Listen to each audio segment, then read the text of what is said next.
کبھی چچا کا بیٹا چلا رہا ہے, کبھی خالہ کا بیٹا چلا رہا ہے, کبھی پھوپھی کا بیٹا چلا رہا ہے, آپ ان کو روک تو نہیں لیتے ہو. تو اسی لیے کہا عورت کا اپنے کمرے میں, اپنے بیڈ روم میں نماز پڑھنا گھر کے برآمدے میں نماز پڑھنے سے زیادہ افضل ہے. میری ماں, میری بہنوں سنو, اللہ کے نبی نے کتنی بڑی بات کہی ہے. یعنی عورت مردوں سے جتنا زیادہ دور رہے گی اتنا زیادہ بہتر ہے. یہ شرم تھی, یہ حیا بتائی ہے عورت کی جناب محمد رسول اللہ صلی اللہ علیہ وسلم نے. مسجد میں نیک لوگ اور متقی لوگ آتے ہیں, لیکن اس کے باوجود فرمایا کہ ان مردوں سے بھی دور رہو تو یہ زیادہ افضل ہے. جبکہ مسجدوں میں کتنا بھی بڑا کوئی گناہگار ہو اور کتنا بھی بڑا کوئی پاپی اور کبابی ہو, لیکن کسی بھی لڑکی کو لے کر وہ مسجد میں تو غلط کام نہیں کر سکتا ہے. مسجد کا ادب و احترام اتنا تو مسلمانوں کے دل میں باقی ہے کہ وہ کسی بھی عورت یا لڑکی کے ساتھ مسجد میں تو غلط کام نہیں کر سکتا ہے. تو میرے بھائیوں, اس کے باوجود اللہ کے نبی کہہ رہے ہیں یعنی عورت سب سے زیادہ سرکشت, سب سے زیادہ محفوظ ہے مسجد میں, لیکن پھر بھی اللہ کے نبی یہ کہہ رہے ہیں کہ عورت کا گھر میں نماز پڑھنا مسجد میں نماز پڑھنے سے بہتر ہے. اس کا مطلب یہ ہے کہ مردوں کے دل میں اٹھنے والے شیطانی خیالات اور وسوسوں سے عورت کو اتنا محفوظ ہونا چاہیے کہ وہ مسجدوں میں بھی جائے تو یہ سوچ کے جائے کہ کسی کے دل میں یہ خیالات آ سکتے ہیں, اور شیطان تو ہر کسی کے ساتھ لگا ہوا ہے. آپ اندازہ لگائیے. اللہ کے نبی نے فرمایا اگلی صف, جماعت ہو رہی ہے نا, جماعت, اللہ اکبر, جماعت, پہلی صف کا ثواب اتنا زیادہ ہے, پہلی صف میں نماز پڑھنے کا ثواب اتنا زیادہ ہے کہ اللہ کے نبی فرماتے ہیں اگر کسی کو اگلی صف کا ثواب معلوم ہو جائے, کسی کو پہلی صف کا ثواب پتا چل جائے کہ کتنا ہے, تو پہلی صف میں آنے کے لیے وہ لڑے گا, جھگڑا کرے گا, اور جب مسجد میں آئے گا تو کہے گا مجھے پہلی صف میں جانا ہے. یہاں تک کہ قرآن اندازی کی نوبت آ جائے گی, پرچیاں پھینکنے کی نوبتیں آ جائیں گی, پرچیاں ڈالنے کی نوبتیں آ جائیں گی. یہ پہلے صف کا ثواب ہے. سارے صحابہ چاہتے تھے کہ ہم پہلی صف میں نماز پڑھیں, ہم نبی کے پیچھے نماز ادا کریں, یہ پہلی صف کا ثواب بتایا ہے. لیکن اللہ کے نبی نے یہ مردوں کے لیے فرمایا ہے. عورتوں کے لیے دیکھیے کیا حکم ہے. نبی کے زمانے میں بھی عورتیں مسجدوں میں نماز پڑھنے آتی تھی. نبی نماز پڑھا رہے ہیں, نبی کے پیچھے صحابہ کی جماعت لگی ہوئی ہے, 5 صف 7 صف صحابہ کی لگی ہے, اس کے بعد پردہ پڑا ہوا ہے. اس زمانے میں ڈبل اور ٹربل منزل کہاں ہوتی تھی میرے بھائیوں, ایک ہی مسجد کو لمبا چوڑا کر دیا جاتا تھا. جب 5 صفیں 7 صفیں مردوں کی لگ گئی, اس کے بعد پردہ پڑ جاتا تھا, اور پردے کے پیچھے پھر عورتوں کی جماعت ہوا کرتی تھی.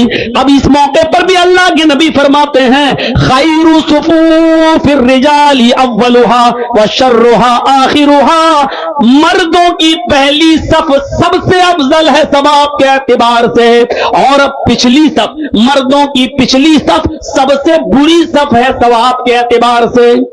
ثواب کے اعتبار سے, بری کا مطلب یہ نہیں ہے کہ وہ قابل نفرت ہو, بری کا مطلب یہ ہے, شر کا مطلب یہ ہے کہ ثواب میں کم.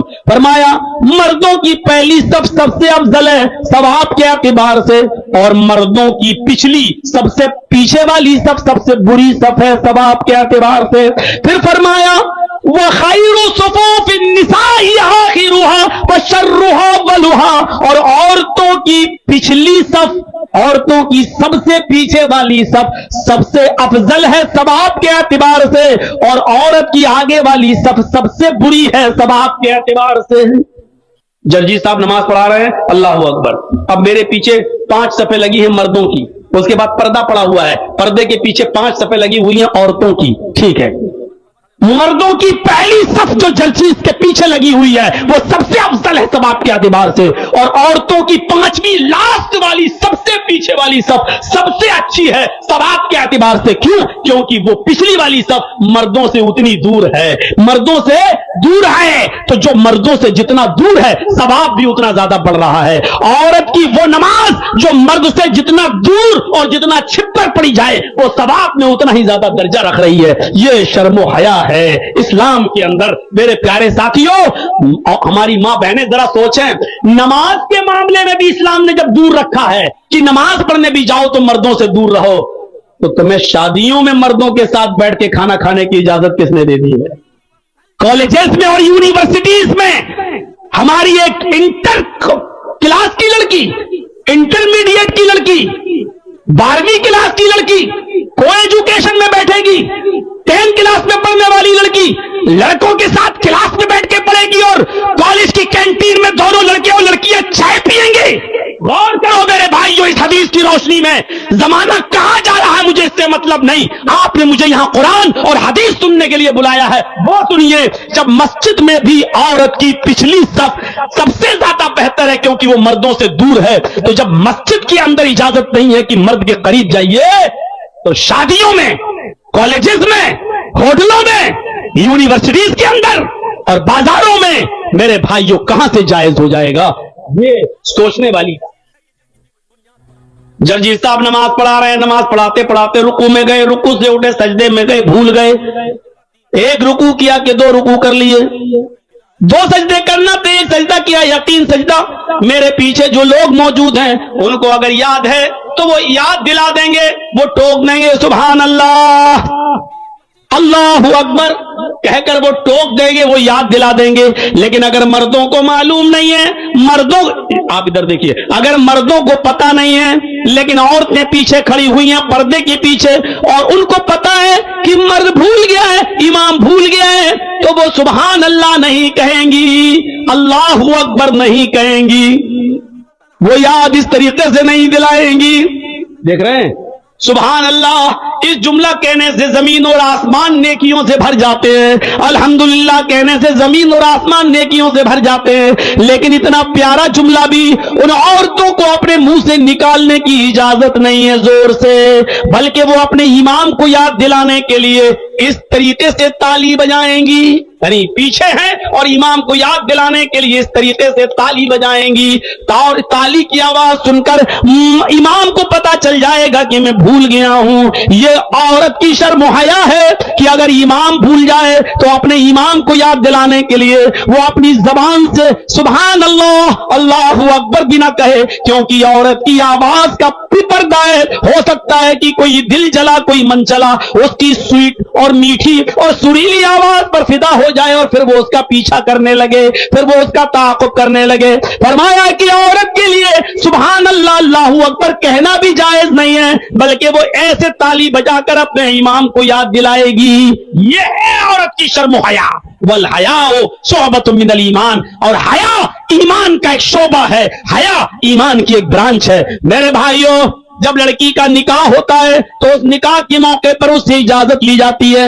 ہمارے یہاں جو دستور ہے وہ بڑا خراب ہے، آپ کے ہاں کیا ہے مجھے نہیں معلوم۔ ہمارے ہاں ایک وکیل اور 2 گواہ لڑکی کے پاس جاتے ہیں، ایک وکیل اور 2 گواہ، ایک مرد اور 2 گواہ جاتے ہیں، اور لڑکی جو جس کی شادی ہونے والی ہے وہ اپنی سہیلیوں میں کے بیچوں بیچ میں بیٹھی ہوئی ہوتی ہے، گھری ہوئی ہوتی ہے، وہ وہاں جا کر کہلواتے ہیں، وہ وہاں جا کر اس سے کہلواتے ہیں فلاں لڑکے کے ساتھ تمہارا اتنے اتنے روپے مہر کے عوض تمہارا نکاح کیا جا رہا ہے، کیا تمہیں وہ لڑکا قبول ہے؟ اب وہ لڑکی خاموش ہے، پھر پوچھتے کیا وہ قبول ہے؟ لڑکی خاموش ہے۔ اس کی سہیلیاں کونی مار مار کے کہتی ہیں ہاں کہہ دو قبول ہے، ہاں کہہ دو قبول ہے۔ وہ بیچاری بڑی مشکل سے جب کہتی ہے قبول ہے، تب یہ وکیل ان گواہوں سے پوچھتا ہے تم نے سنا؟ وہ گواہ گئی اس لیے تم نے سنا؟ نہیں سنا۔ تو پھر اس سے زور سے کہلوایا جاتا ہے، اور وہ لڑکی کہتی ہاں مجھے قبول ہے، تب ہاں سنا، ٹھیک ہے۔ اب دستخط کرائے جاتے ہیں لڑکی سے۔ ایسے ایسے جاہل پیدا ہو گئے ہیں جو لڑکی سے زبردستی سنا ہے اور کہلواتے ہیں۔ عورت کی شرم و حیا، لڑکی کی شرم و حیا کو بیان کرتے ہوئے اللہ کے نبی نے کہا کہ شادی اور نکاح، لڑکے کے نکاح سے پہلے لڑکی سے اجازت لی جائے گی، لڑکی کا نکاح نہیں ہوتا ہے۔ الحمدللہ نحمدہ و نستعینہ نہیں پڑھا جاتا ہے، صرف اجازت لی جائے گی، اور اجازت لینے کے لیے ضروری نہیں ہے کہ شادی والے دن ہی اجازت لی جائے۔ آپ 2-4 دن پہلے بھی پوچھ لیجئے، دیکھیے بھائی بارات آنے والی ہے، لوگ آنے والے ہیں، لڑکی کی ماں پوچھ لے، لڑکی کا ولی، ارے باپ پوچھ لے، بھائی پوچھ لے، دیکھو بہن کوئی معاملہ ہو تو پہلے بتا دینا ہے، اور لڑکی اگر منع کر دے تب ٹھیک ہے، لیکن کہہ دے نہیں کوئی بات ہو گئی۔ فرمایا لڑکی سے ایک بار پوچھو فلاں کے ساتھ تمہارا رشتہ طے ہو رہا ہے، کیا تمہیں وہ لڑکا پسند ہے؟ اجازت ہے تمہاری؟ تب تو میں نکاح کا پیغام دوں، اس کو بلاؤں، بارات وغیرہ آئے۔ کہا